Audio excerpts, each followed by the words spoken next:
پھر آصف زرداری، پھر عمران خان، اور پھر انہوں نے کہا ایک کا تو باقی سب کو پتہ ہی ہے، تو آپ سب کو بھی پتہ ہی ہوگا. تو وہ کہہ رہے ہیں کہ یہ 5 لوگ جو ہیں یہ بیٹھیں اور وے فارورڈ نکالیں کہ کیسے اس ملک کو بحران سے نکال کے آگے بڑھ سکتے ہیں. ملک کے 5 بڑے ہیں، ان کے درمیان جو ہے وہ کانفیڈنس بلڈنگ میجرز ہونی چاہیے، ان کے درمیان رابطہ ہونا چاہیے، تو پھر یہ صورتحال جو ہے پولیٹیکلی. آپ نے جن 5 بڑوں کا ذکر کیا اس میں آگے جی صدر صاحب، پرائم منسٹر اس میں صاحب، 2 تو آگے نا میرے لیڈر، اچھا، پرائم منسٹر صاحب اور میاں نواز شریف صاحب. تیسرے جو ہیں وہ آصف علی زرداری صاحب ہیں، پریزیڈنٹ صاحب ہیں. چوتھے عمران خان صاحب ہیں. اور 5ویں کا میں سمجھتا ہوں کہ آپ سمجھتے ہیں وہ سب کو پتہ ہے، سب کو پتہ ہے. ٹھیک ہے. ان کے درمیان جب تک کوئی کانفیڈنس میئر نہیں ہوں گے یا آپس میں Confidence کوئی building رابطہ layers. نہیں ہوگا تو ایک دوسرے پہ یقین نہیں ہوگا، اس وقت اچھا، یہ آپ نے بڑی اہم میرے بات لیول پہ اور ڈوگر صاحب کے لیول پہ ہم تو کوشش کرتے رہیں گے، لیکن اس کو جو ہے نا وہ بریک تھرو نہیں ملے گا. اس کو پریکٹیکلی کرنے کے لیے کیا نواز شریف صاحب جیل پہنچ جائیں گے، اڈیالہ جیل چلے جائیں گے، زرداری صاحب چلے جائیں گے، یا پھر عمران خان کو جیل سے نکالنا ہوگا؟ اب یہ دونوں بھی کویشچنز ہیں.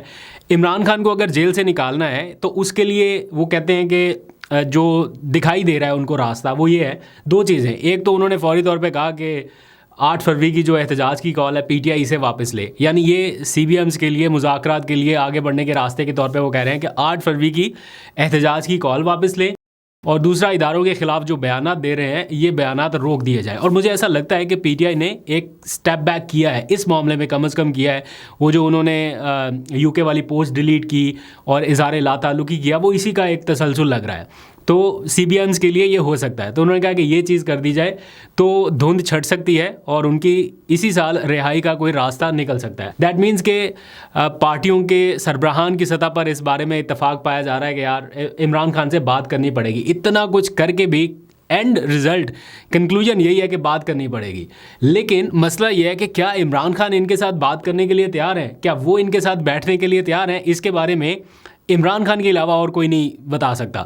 پارٹی کا کوئی شخص نہیں بتا سکتا، کارکنان میں سے بھی نہیں بتا سکتے، اور نہ ہی باقی ان کی کوئی فیملی ممبر اس بارے میں شور ہوں گے کہ وہ اس بارے میں کوئی رضامندی ظاہر کر سکتے ہیں. نہیں، بہرحال دیکھتے ہیں اس کا کیا آؤٹ کم نکلتا ہے. اب یہ تو ہے نا کہ بات چیت، مذاکرات اور وے فارورڈ اس لحاظ سے، بٹ اگر یہ سارا کچھ نہیں ہو رہا تو back up plan obviously street movement, احتجاج اور وہ سارا کچھ ہے. اس کے لیے آپ کو پتہ ہے کہ چیزیں چل رہی ہیں، پلاننگز ہو رہی ہیں. لاہور سارا آپ نے دیکھ لیا. اب اس کے بعد سندھ کی باری ہے. تو 9، 10 اور 11 3 تاریخوں میں وزیر اعلیٰ سہیل آفریدی سندھ کا دورہ کرنے والے ہیں، خاص طور پہ کراچی، حیدرآباد اور شاید کوئی اندرون سندھ کے کوئی 1-2 علاقے ہوں گے. تو آج پی ٹی آئی کے جو سیکریٹری جنرل ہیں سلمان اکرم راجہ، وہ پہنچ چکے ہیں کراچی، اور کراچی کے جو سندھ کے خاص طور پہ پریزیڈنٹ ہیں حلیم عادل شیخ، ان کے ساتھ بیٹھ کے وہ پورا پلان تیار کر رہے ہیں، جیسے انہوں نے لاہور میں کیا تھا کہ کہاں کہاں پر جانا ہے، کس کس سے ملنا ہے. تو سلمان اکرم راجہ کا انپٹ بھی اس میں اہم رہے گا. تو وہ پہنچ چکے ہیں اور ان کی ملاقاتیں جاری ہیں، نہ صرف president Sindh P T I سے بلکہ اور بھی جو لوگ ہیں، اسٹیک ہولڈرز ہیں، ان کو بھی بلا کے ان سے بھی انپٹ لیا جا رہا ہے. اور 3 روزہ دورہ جو ہے وہ اس کو حتمی شکل دی جا رہی ہے. تو اس میں مجھے نہیں لگتا کہ سندھ گورنمنٹ جو ہے کوئی بہت زیادہ رکاوٹیں ڈالے گی، کیونکہ کمپیریٹیولی پنجاب کی نسبت سندھ میں پی ٹی آئی کو تھوڑا سا سیاسی اسپیس مل جاتی ہے. بہت زیادہ کی بات نہیں کر رہا ہوں، لیکن کمپیریٹیولی پنجاب کی نسبت. اب دیکھتے ہیں کہ وہاں پہ ان کے ساتھ کیا بیہیو ہوتا ہے، کیا سلوک ہوتا ہے. اوبویسلی مجھے ایسا لگتا ہے کہ سندھ گورنمنٹ یہ امپیکٹ دینے کی کوشش کرے گی کہ دیکھیں جو آپ کے ساتھ پنجاب میں ہوا وہ یہاں پہ نہیں ہو رہا، ہم بڑے مہمان نواز ہیں. تو اس میں سندھ ورسز پنجاب والا ایک ایلیمنٹ بھی شامل ہو جائے گا. تو دیکھتے ہیں، آپ کو اپڈیٹ کریں گے. اب آگے آ جائیے. عمران خان کا ایک فلاحی پروگرام تھا، آپ کا وزیر اعظم آپ کے ساتھ. آپ نے دیکھا جب وہ ٹیلی فون لائن پہ آپ لوگوں سے عام پبلک سے مخاطب ہوتے تھے، ان کے مسائل سنتے تھے. وہ ایک سیگمنٹ انہوں نے شروع کیا تھا پہلے، کچھ ٹائم بعد پھر وہ منتھلی کر دیا گیا تھا، تو ٹیلی فون پہ رابطہ رہتا تھا عوام کے ساتھ. تو اس کا رپیٹ ٹیلی کاسٹ آج خیبر پختونخوا میں دیکھنے میں آیا، جب وزیر اعلیٰ سہیل آفریدی نے آپ کا وزیر اعلیٰ آپ کے ساتھ کے عنوان سے وہی سارا کچھ کیا. انہوں نے اپنی بیوروکریسی کو بٹھایا، جو سرکاری افسران ہیں ان کو بٹھایا، اور ساتھ ہی انہوں نے پھر ٹیلی فون لائنز پہ جو لوگ ہیں ان کے مسائل سنے. اور خاص طور پہ ایسے علاقوں کے مسائل سے آغاز کیا گیا، باجوڑ سے، جہاں کے لوگ بہت زیادہ مطلب اس طرح کنیکشن میں نہیں ہے کہ ان کی فوری سنوائی ہو سکے. تو انہوں نے ان کو ترجیح دی اور ان کے مسائل سنے، اور بڑا اچھا لگا دیکھ کے کہ ساتھ ساتھ موقع پہ مسائل کی نشاندہی کے ساتھ ساتھ ان کے حل کے لیے بھی ڈائریکشنز دی جا رہی تھی. تو ایک وزیر اعلیٰ اپنی عوام کے ساتھ بیٹھا ہوا ہے، ایک ڈیجیٹل گورننس جیسا سسٹم نظر آ رہا ہے کہ خود اپنے وزیر اعلیٰ ہاؤس میں ہے اور باجوڑ سے کوئی نوجوان آپ کے ساتھ براہ راست کنیکٹڈ ہے اور ساتھ میں پوری بیوروکریسی اس کو سن رہی ہے، اس کی جو شکایت ہے اور اس کو حل کیا جا رہا ہے.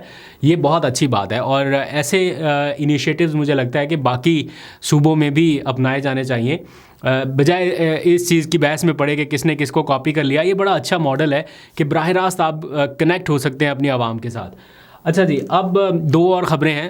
خیبر پختونخوا کے جو وزیر اطلاعات ہیں شفیع جان صاحب، ان کو الیکشن کمیشن کی جانب سے نوٹس بھیج دیا گیا ہے. انہوں نے کوئی الزام عائد کیا تھا کہ جناب ہری پور کے جو الیکشن ہیں ان میں فارم 45 اور 47 کی کنٹروورسی کے حوالے سے انہوں نے کوئی بیان دیا، وہ الیکشن کمیشن کو ناگوار گزرا اور انہوں نے اس بیان پر ان کو نوٹس بھیج کے 7 دن کے اندر اندر جواب طلب کیا ہے کہ آپ نے یہ بیان کیوں دیا ہے، اس کی وضاحت کی جائے. مین وائل اسلام آباد میں بلدیاتی انتخابات ہونے والے تھے، اس کی تیاریاں کی جا رہی تھی، نوٹیفیکیشنز نکل رہے تھے، سیاسی پارٹیاں بھی متحرک دکھائی دے رہی تھیں، لیکن آج کابینہ سے کچھ چیزوں کی منظوری کے بعد اب یہ اسلام آباد کے بلدیاتی انتخابات جو ہیں وہ بھی ملتوی ہوتے دکھائی دے رہے ہیں. فارملی اس کا باقاعدہ اعلان کر دیا جائے گا کیونکہ ایک آرڈیننس جاری ہو رہا ہے اور اس کے نتیجے میں اثر نو ساری تیاریاں ہوں گی. تو اسلام آباد کے بلدیاتی انتخابات پتہ نہیں کب سے، کافی ٹائم سے ملتوی ہوتے اب ہونے والے تھے، پھر ملتوی ہو گئے. تو یہ دیکھتے ہیں اب دوبارہ کب ہوتے ہیں. اس سارے منظرنامے میں ایک بہت ہی انٹرسٹنگ ڈیولپمنٹ ہوئی ہے مولانا فضل الرحمان صاحب کے حوالے سے. مولانا فضل الرحمان کی جماعت کے ایک اہم رہنما عبدالغفور حیدری صاحب نے آج بیان دیا، ایک سجیشن انہوں نے فلوٹ کر دیا اور فلوٹ یہ کیا ہے کہ اگر اپوزیشن کی ساری سیاسی جماعتیں چاہیں، بشمول P T I, obviously P T I نہیں چاہے گی تو یہ ہو نہیں سکتا. انہوں نے کہا اگر یہ جماعتیں مولانا فضل الرحمان کو اپوزیشن لیڈر نامزد کرتی ہیں تو ہم اس بارے میں سوچ سکتے ہیں.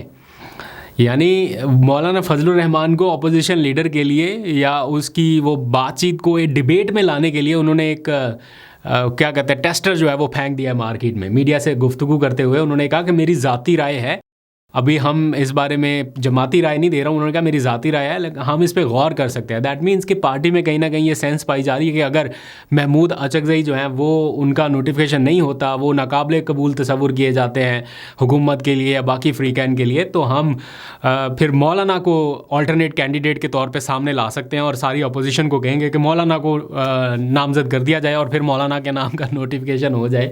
اس طرح کی سچویشن ہے. اگر یہ اپوزیشن کی تمام جماعتیں مل کر مولانا فضل الرحمان صاحب کو اپوزیشن لیڈر نامزد کرتے ہیں اور اسپیکر کو درخواست دیتے ہیں تو پھر اس پر ہم سوچ سکتے ہیں. اس وقت میں اپنی ذاتی رائے دے رہا ہوں تو پارٹی اس پر مشاورت کرے گی. مولانا فضل الرحمان صاحب پہلے بھی اپوزیشن لیڈر رہ چکے ہیں اور ان کی کارکردگی سب کے سامنے ہے، پوری قوم کے سامنے ہے، اور مولانا فضل الرحمان صاحب کی صلاحیتیں تو اظہر من الشمس ہے اور اب سب کے سامنے ہے الحمدللہ. تو مارکیٹ میں یہ چیز فلوٹ کر دی گئی ہے. Imagine Maulana Fazal Rahman as an opposition leader کیسے وہ لے کے چل سکتے ہیں؟ کیا یہ ہو سکتا ہے یا نہیں، یا ہونا چاہیے یا نہیں؟ اپنی رائے کا اظہار ضرور کیجیے گا. ابھی تک کے لیے اتنے. اپنا بہت سا خیال رکھیے. اللہ حافظ.